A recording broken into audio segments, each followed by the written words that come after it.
Acis and Galatea is one of those pieces that doesn't really fit into any of the Handel boxes. It's not an opera, it's not an oratorio, it's not a cantata, it's all three of those things. It's not an opera in Italian, which is what he mainly wrote. It's certainly not an oratorio in English, because it's a dramatic piece, but in the English language. He wrote it, we think, first when he was slightly out of the limelight, staying at the country house called Cannon's, just outside London, as it was then, and really enjoying the countryside and enjoying a good collection of musicians, wonderful musicians.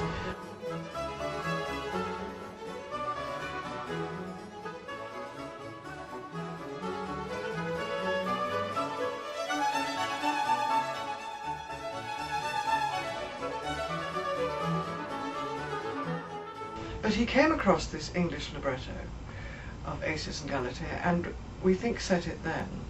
And it was certainly then later performed in the 1730s, when the whole Italian opera thing, which, let's face it, was an extraordinary, and a whole extraordinary event in the history of music, was coming to an end. But he had been doing opera in Italian in London for getting on for 30 years.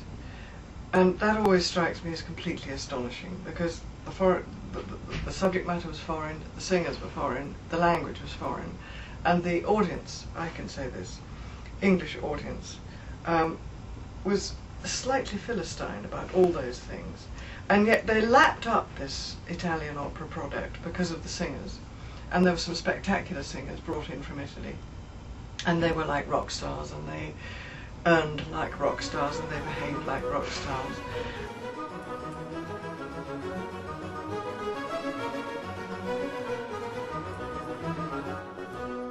Happy, happy,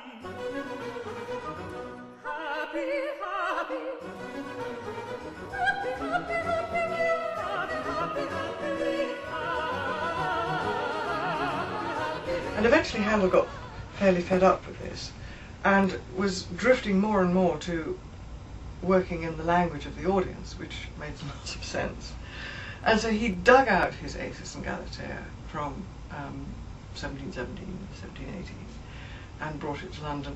And it is the most glorious little piece. It is dramatic, it is short.